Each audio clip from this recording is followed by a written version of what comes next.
Memang keluarga besar ibu saya ya. Nah, bapak saya itu dulunya bendahara Masumi kota. Oke.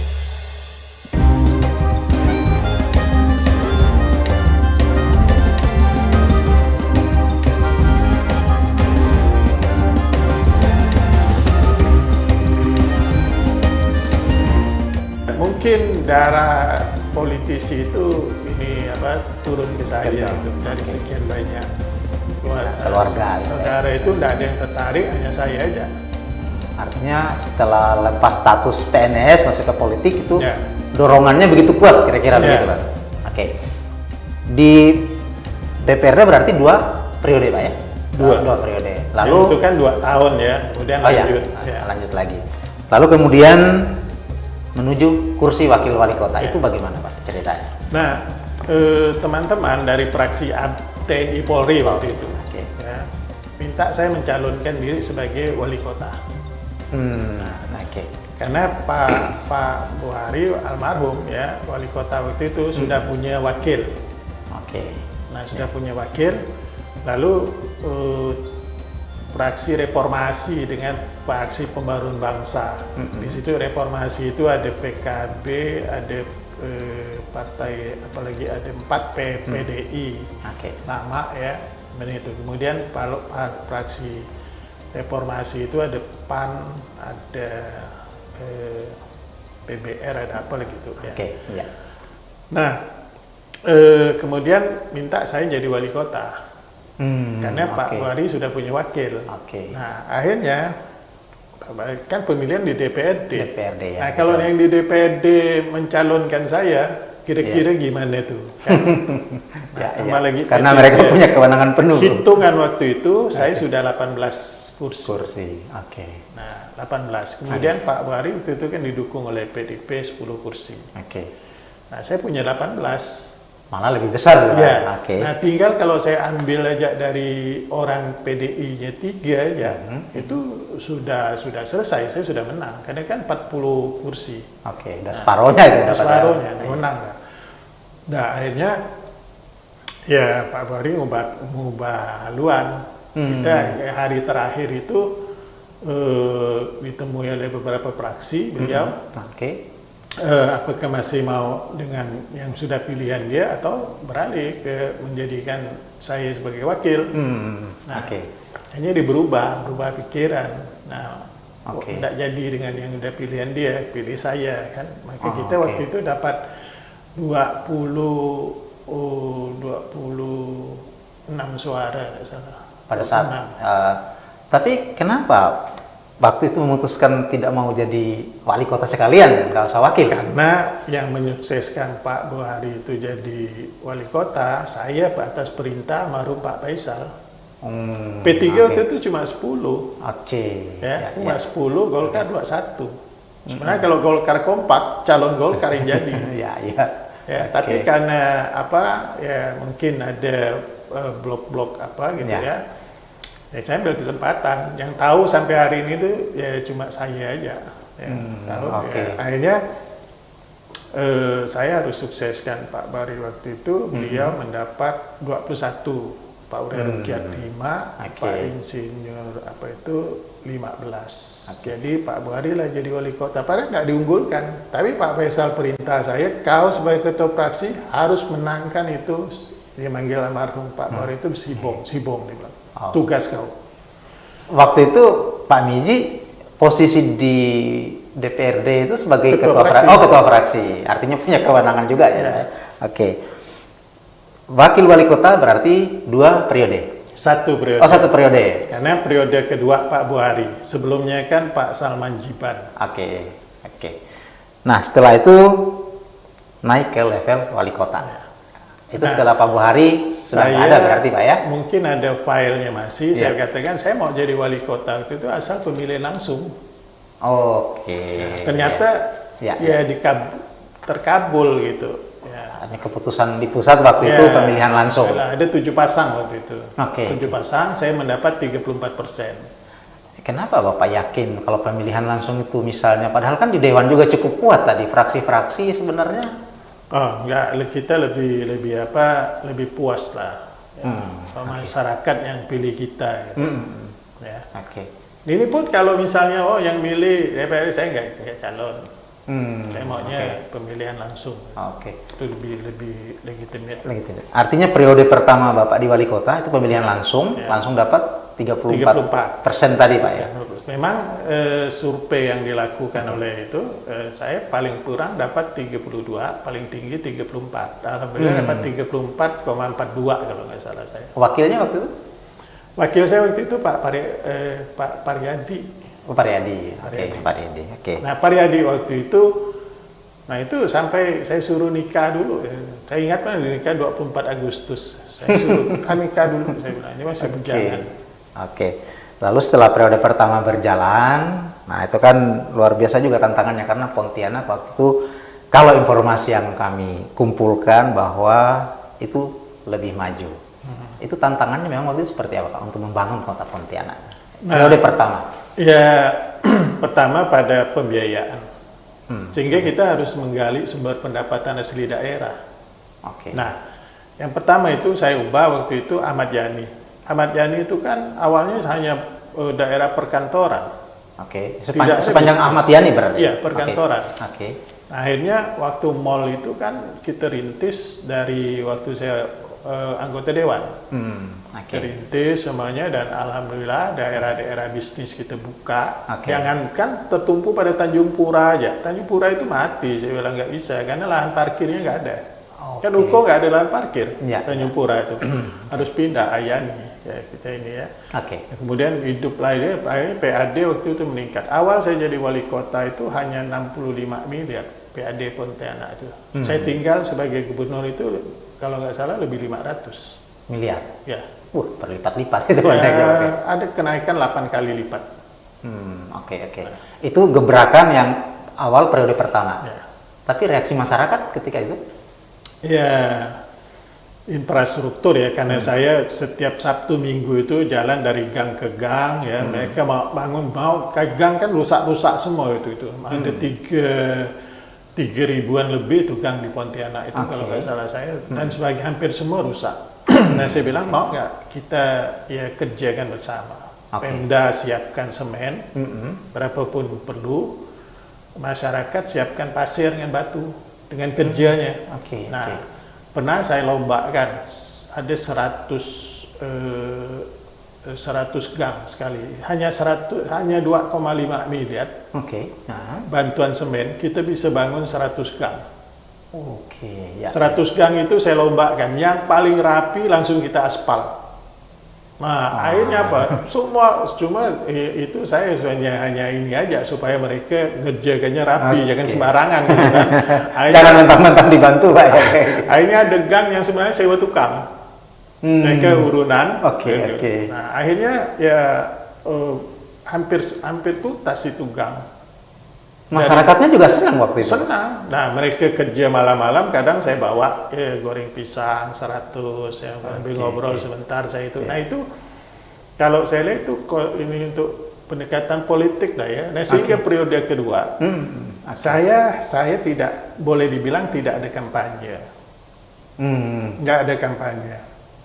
Pak Edi aja karena baru ya. Waktu itu Pak Paryadi mau maju sendiri, Pak tidak mau sama saya lagi. Langsung pecahan Pak ya, kongsi. Karena saya ajak dia 9 kali loh. Tapi dia sudah tekad sendiri, silakan. Pak Edi yang saya suruh kampanye. Pak Edi yang wali kota sekarang Pak ya, itu digandeng jadi wakil. Saya nggak kampanye, saya cuma itu aja, jalan aja kayak biasa gitu kan. Karena masyarakat kan ya, alhamdulillah hasil survei waktu itu kalau saya akan mendapat paling kurang 51 ya, saya ini dapat 52%. Itu tanpa pergerakan kampanye ya? Nggak ada pentas, tidak ada pidato, tidak ada apa. Hanya jalan aja dari gang ke gang itu, dari kampung ke kampung. Wah, ini luar biasa ternyata. Kos politiknya murah. Sangat murah. Ya. Ini kan sebenarnya butuh keahlian tersendiri nih Pak. Treatment kayak gini ini memang lahir dari jiwa Bapak yang ingin menampilkan yang terbaik atau memang seperti apa? Saya itu begini ya, mungkin ya karena kita udah biasa gitu ya, dari kecil sudah melihat yang kondisi gimana ya orang gimana, nah itu yang kita sentuh. Kita sentuh, kemudian perbaikan rumah tidak layak huni dan lain sebagainya, itu semua dalam rangka perbaikan itu. Ya. Kebutuhan dasar itu masyarakat harus kita maksimalkan. Dan mereka juga tahu bahwa tak mungkin kita bisa memenuhi keseluruhan, setidak-tidaknya mengurangi dengan angka kemiskinan, kekumuhan secara signifikan, kan itu ada perubahan sehingga ada water front itu zaman saya sudah selesai. Itu jembatan Landak, jembatan Kapuas 1 itu memang di masa saya sudah diprogramkan, ya. Makanya sudah berjalan gitu ya. Nah, saya kadang membuka kawasan-kawasan baru untuk meningkatkan pendapatan asli daerah. Contoh misal di satu kawasan kita buat jalan hanya 2,21 miliar, tapi begitu itu terbuka harga tanah naik, kemudian banyak perumahan, kemudian BPHTB dibayar mungkin 5 kali dari 21 miliar. Nah, itu cara meningkatkan pendapatan asli daerah. Dan semuanya saya utamakan infrastruktur, maka jalan-jalan di Pontianak itu kan lebar-lebar. Nah, masyarakat percaya dengan saya sehingga murah ketika minta supaya mereka menyerahkan lahan, ya nggak ada, mau aja mereka serahkan, nggak ada ganti rugi. Itu coba aja kalau cek itu sebelah Gembala Baik, kan jalan itu sampai ke sana berapa kilo itu 1 rupiah pun tidak ada bayar ganti rugi, kecuali ada bangunan dia, pagar dia yang kena, ya kita ganti. Ya kita buatkan gitu ya. Tapi ganti rugi lahannya nggak ada. Nggak ada. Nah akhirnya kan tokonya maju semua di situ kan. Bahkan berkembang sampai berkembang. Maju. Nah itu kalau mau diganti rugi mungkin ratusan miliar. Ratusan miliar itu. Jadi ya pendekatan masyarakat itu bisa sebetulnya. Nah harusnya Pak Wali Kota sekarang juga melakukan itu, turun, ajak bicara ya bagaimana masyarakat itu mau. Tentu kan kesuksesan Bang Miji itu tidak lepas juga dari orang tua. Ketika Bapak menjabat, ada nggak nasihat-nasihat khusus atau pesan-pesan dari orang tua? Ibu atau? Sebetulnya ini di wali kota dulu Pak ya, ini pesannya ketika menjabat. Ibu saya, bapak saya itu dia tahu saya wali kota, tapi dia tidak pernah saya ajak sama, tidak pernah cerita itu anak saya itu ini. Ya. Nah hanya ketika kita menjabat, yang jelas dia berpesan lakukan yang terbaik, lakukan yang terbaik. Ya. Kau orang Pontianak, dia bilang kau tahu macam mana Pontianak, ya, nah kau itu perbaiki. Apalagi bapak saya kan ya kata orang itu kaki pasar lah ya. Dia tiap minggu itu dia pakai becak tetap ke Pasar Tengah. Dia nyaring aja apa omongan orang di warung kopi di Pasar Tengah itu. Nah nanti dia panggil saya, sampaikan ke saya. Jadi, itu menyerap aspirasinya malah dari masyarakat. Ada orang bicara ini. Nah, oh saya tinggal jabarkan aja, ya. Jadi penyerap aspirasi juga. Nah ketika gubernur.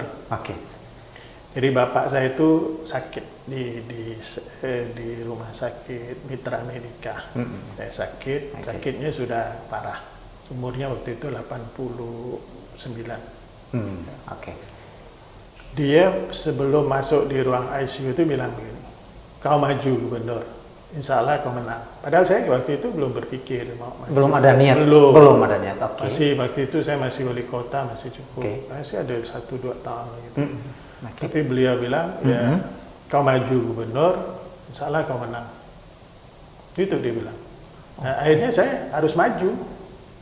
Padahal di wali kota itu waktu itu masih sekitar 2 tahunan mungkin Pak. Iya, saya waktu itu berpikir mau melanjutkan ke S3 ya, karena saya lulus sebenarnya harus melakoni S3 itu di UI tahun 98.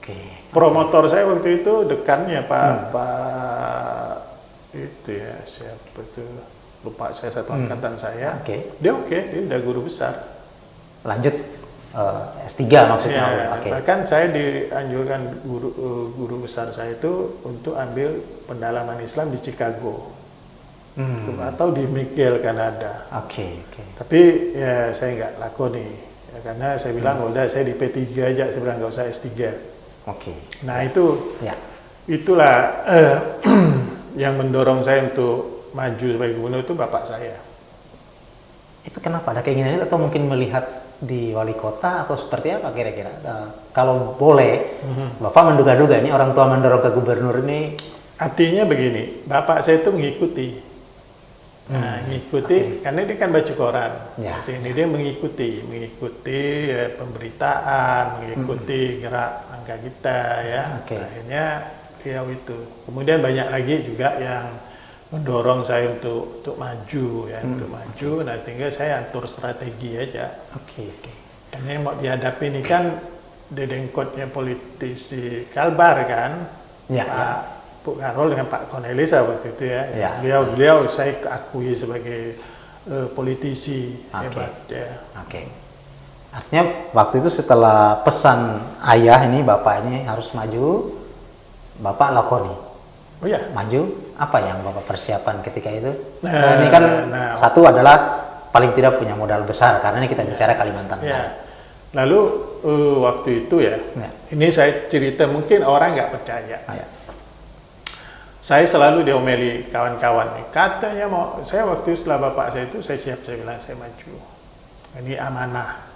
Nah, udah bilang tapi mau maju gubernur kok ada di Pontianak terus, tak ada lobby di pusat, nggak ada lobby apa untuk partai. Kan saya nggak ada partai waktu itu karena partai saya kan itu P3-nya yang tak diakui ya. Yang masih konflik waktu masih itu. konflik. Ya.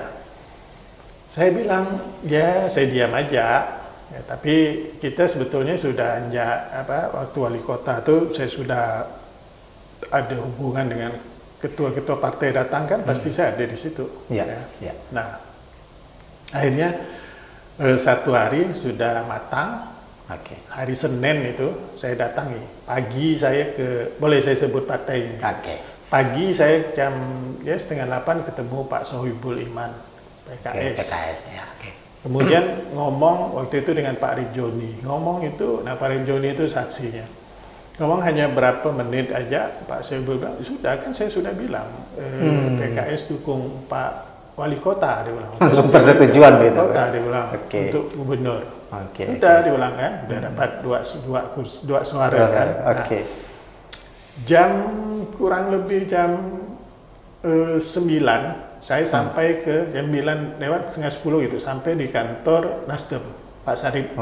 Pak Sarip bawa. Nah, Pak Sarip ini kan di Fakultas Hukum kan junior saya. Ya waktu itu ya udah gitu. Nah, pergi saya ngomong ketemu 20 menit Pak Surya Paloh, Sarip bantu ya Pak Wali. Oh itu langsung ketua umum yang memerintahkan. 5 kursi udah 7 kan. Lalu dia bilang, Pak Wali mau pasangnya siapa? Saya bilang rencana sih ketua DPD Golkar. Siapa? Pak Bupati Mempawah, Pak Rian Norsan. Pak Rian Norsan, oke. Kalau gitu dia bilang, hubungkan saya dengan itu. Pak Nurdin Halid dan Pak Novanto, Pak Idrus Marham. Oke, nah, ya. Mereka tunggu. Nah, saya langsung luncur ke kantor Golkar. Bertemu orang-orang ini langsung tadi? Bertemu orang-orang itu. Nah, Pak Maman di situ. Pak Maman memfasilitasi saya ketemu Pak Nurdin Halid, ketemu Pak Idrus Marham. Ya. Nah, lalu dia tanya, Pak Tarmizi ini P3-nya mana? Dia bilang, saya bilang Pak Jan Farid. Oh, saya bilang itu teman kita. Nah, ada nomornya. Akhirnya saya telepon Pak Jan Farid. Nah, Pak Jan Farid akhirnya ngomong sama mereka. Mungkin ngetes ya kalau betul saya ini dekat dengan Jan Farid, pasti tahu nomor telepon. Kalau saya telepon pasti diangkat. Dia pasti angkat Pak Jan Farid kan. Udah ngobrol. Mereka ngobrol.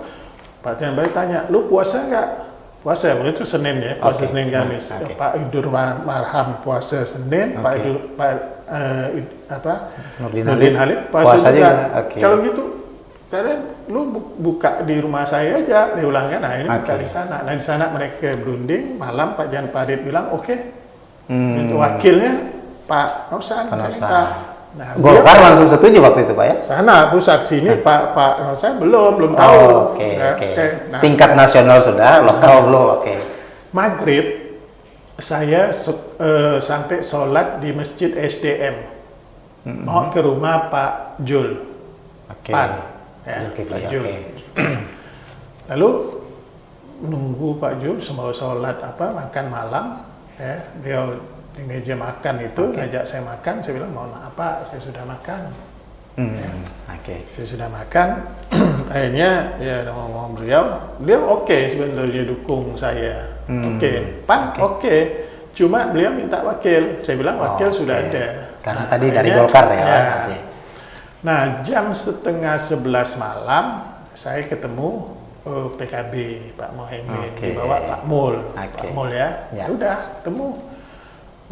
Pak Mohaimin bilang kan ketemu di tempat Habib Dullah, dia bilang sudah saya bilang kita dukung, udah Pak Mul, kita kan udah dukung Batan ini selesai satu hari mutar sehari itu rekomendasi ya, dapat berapa kursi akhirnya dari 7 tambah 7 kemudian 9 ya 16 18 kursi kemudian Pak Oso dukung ya. Ini luar biasa, sehari keliling, rekomendasi turun. Lah, yang menarik mungkin reaksi di lokal, karena tadi Golkar kan belum tahu deh Pak. Begitu disampaikan ke Pak Norsan. Sempat itu lebih sulit juga mau ya, karena kita pahami saya ini kan P3 yang tak jelas juga waktu itu, artinya nggak berpartai ya. Nah beliau ketua partai dengan 9 kursi. Tapi di pusat itu melihat elektabilitas dari survei. Nah saya sudah melakukan 3 kali survei waktu itu. Nah survei saya itu terus naik dari 33 ke 36, 36 ke 42. Nah hasil survei ini yang saya bawa kemana-mana ke partai. Nah yang nyurvei pun poltreking. Lantai udah. Jadi ya bonafit juga kan ya tingkat ini ya kepercayaan tinggi lah ya waktu itu. Nah itu yang menyebabkan partai-partai itu berdasarkan itu. Ya. Pak Miji, ini ada foto-foto. Ini menarik ini. Ada foto-foto nih yang masa kecil, mana nih yang masa kecil? Ini siapa Pak? Ini saya. Ini ya. Yang mana foto masa kecil? Nih tadi ini ada pertanyaan di sini Pak. Pak Miji yang mana nih? Ini. Yang paling tinggi ini ya, luar biasa. Makanya saya bukan termasuk kelompok stunting. Ini banyak makan telur nanti nih. Yang Pak Mul yang mana nih? Coba kembali ke foto masa kecil, kita pingin lihat foto masa kecil tadi. Ini Pak Mul ya? Pak Mul ini, Ini sepupu saya, ini paman saya. Ini paman Pak ya? Nah ini sepupu saya semua nih. Ini saya. Ini Pak ini, Tadi kembali lagi di atas motor air ke Sungai Bawang waktu itu. Ini sudah mahasiswa berarti tadi Pak ya? Kalau lihat gayanya sih sepertinya mahasiswa. Ini sudah nikah, sudah. Ini waktu jadi remaja Masjid Al-Manar. Nah ini sudah menikah ini Pak ya. Nah itu Tribuners ini foto masa kecil Pak Miji, rupanya memang tidak stunting ya, dengan tinggi. Nah, ada satu lagi. Ada foto yang lebih ini ya, ada satu lagi di sini. Kalau ini teman-teman semua nih Pak? Sepupu saya semua. Kita waktu itu keluarga besar itu, kakek saya itu punya 12 anak, 14 sebetulnya, ditinggal di satu rumah yang besar. Cuma kami aja, karena ibu saya nggak mau, ibu saya maunya rumah sendiri. Nah rumah sendiri itu cuma kami aja. Sehingga kita bermain, cuma dekat. Bermain itu sama saudara-saudara, ini sepupu-sepupu semua. Ini di atas motor air ini ke Sungai Bawang. Iya. Baik nih Tribuners nih, tentu kita tahu bahwa karir beliau ini adalah gubernur. Mungkin pertanyaannya, gebrakan selama menjabat gubernur, adakah inspirasi dari menjabat wali kota ditularkan ke tingkat provinsi atau memang itu beda lagi perlakuannya? Yang pertama itu untuk menyelesaikan masalah-masalah setidaknya mengurangi kan perlu biaya, perlu anggaran, dan kita tak mungkin tergantung pada pusat. Nah potensi pendapatan asli daerah itu cukup banyak. Nah sehingga saya fokus itu, ya akhirnya. PAD kita itu bisa sampai, kalau sekarang capainya tahun ini 3,2 itu sudah tercapai dari 1,7 triliun 2018 sekarang sudah 3,2, bahkan bisa 3,4 akhir tahun menurut saya.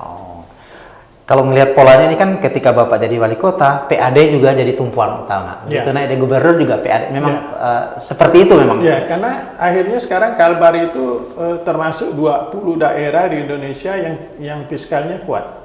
Karena sudah 54% APBD itu dari PAD. Dan perkiraan saya akhir tahun ini kalau betul ya itu 60%. Lebih besar lagi, lebih 60%. kuat lagi. Dan tidak ada kalau memang digali terus dan terus mampu ini ya, bisa di atas itu. Bisa di atas itu. Artinya dengan kemampuan itu landasan Provinsi Kalbar akan semakin kuat ke depan. Nah, kemudian kalau anggaran itu tidak kalau istilah Pak Jokowi itu diecer-ecer, itu infrastruktur itu selesai. Yang diecer-ecer itu kurang lebih bisa 700 miliar satu tahun. Kebutuhan menyelesaikan infrastruktur jalan ya, infrastruktur itu hanya 2,3 sampai 2,5 triliun aja. 700 miliar kalau tidak diecer-ecer itu ya. Nah, akhirnya daripada diecer-ecer tidak ada tentu arah, saya buat program peningkatan desa mandiri. Nah, dari satu akhirnya bisalah jadi 876 atau 67 sekarang. Itu dari yang dia cere-cere tadi, artinya dia cere-cere pun ada manfaatnya gitu ya. Menghilangkan desa sangat tertinggal, mengurangi desa tertinggal dari 928 sekarang sisa 16 ya. Kemudian ya saya rasa Kalbar ini ya kedepannya insya Allah jadi boleh bisa dikatakan ya jadi percontohan untuk penataan.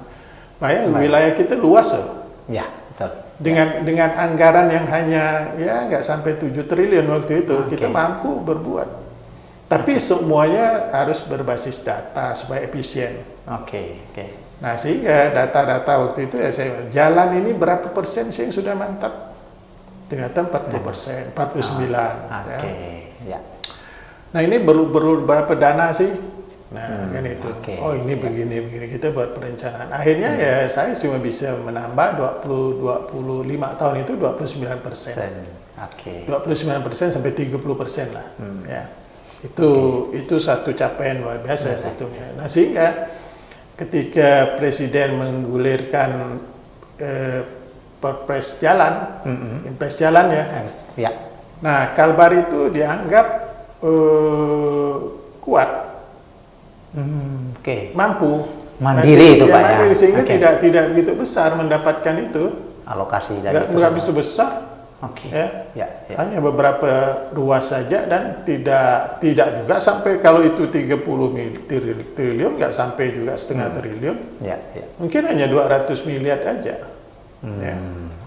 Nah, artinya apa? Pusat menganggap itu. Nah, apa yang kita kerjakan terpantau oleh pusat. Data-datanya kan bukan kita buat sendiri, bukan ngarang-ngarang sendiri, validasi lagi. Itu. Jadi sebenarnya bantuan pusat ini bukan karena Kalbar tidak mau, tapi karena memang pusat menganggap Kalbar mampu. Nah, sehingga diprioritaskan daerah-daerah. Artinya banyak daerah lebih parah infrastruktur dari Kalbar. Itu logikanya begitu aja. Lalu kita kan dikritik kok pendapatan asli daerah dari rumah sakit. Ini salah kaprah. Rumah sakit itu jadi Badan Layanan Umum Daerah. Bagaimana kita membuat rumah sakit ini mandiri? Perlu disubsidi APBD lagi Pak ya. Pendapatan dari rumah sakit itu tetap masuk di PAD. Lalu kalau tidak masuk PAD jadi apa tuh? Tercatat tetap tapi bukan berarti tujuan kita mencari dana untuk dari rumah sakit. Tapi dana rumah sakit ini bisa membuat operasional rumah sakit dan mengembangkan rumah sakit. Nah, sekarang itulah akhirnya Rumah Sakit Sudarso ini kan membangun 100 bed untuk rawat anak itu dari dana mereka sendiri. Nggak perlu minta-minta lagi kalau Nah, yakin saya ke depan itu Rumah Sakit Sudarso itu ya 3 3-4 tahun lagi mereka itu ya sudah tidak banyak lagi butuh subsidi, kecuali bayar gaji pegawai negerinya aja yang memang sudah ada di APBD ya, sudah di DAW ya, harus dibayar. Kalau yang lainnya nggak perlu, rumah sakit mampu. Maka tahun ini bisa 250-270 miliar. Oke, luar biasa. Dan mungkin yang terbesar untuk PAD rumah sakit sekarang? Bukan. Oh, bukan. Bukan. PKB, BBNKB. Oh, masih itu Pak yang terbesar ya? Itu yang terbesar. Oke, ini Tribuners, tanpa terasa kami berbincang pagi hari ini. Tapi sebelum kami akhiri, kita tahu bahwa ini sudah hajatan politik, sudah masuk. Ya. Saya ingin ada satu pertanyaan buat Bang Michi. 1 periode itu cukup atau belum ketika membangun Kalimantan Barat? Artinya kalau untuk pembangunan Kalimantan Barat ini tidak akan pernah berhenti, karena akan banyak sekali tantangan-tantangan ya. Tapi saya melihat siapa gitu. Nah, artinya kalau memang ada, bukan saya bilang saya mampu ya, ada yang lebih hebat, lebih mampu, jelas gitu, track recordnya jelas gitu, kecintaannya pada Kalbar, jelas ya perjuangannya untuk Kalbar ya, jelas sebenarnya ya silakan. Tapi saya pastikan ya untuk sekarang saya masih diminta untuk berkompetisi. Masih diminta? Ya. Di Tribuners artinya apa? 2024 Bang Michi dipastikan akan tetap berkompetisi. Oke, baik Tribuners, terima kasih atas waktunya berbincang-bincang dengan kami di studio. Kita akhiri sampai di sini bincang-bincang pagi hari ini. Kami ucapkan Assalamualaikum warahmatullahi wabarakatuh. Waalaikumsalam warahmatullahi wabarakatuh. Download Tribun X sekarang, menghadirkan lokal menjadi Indonesia.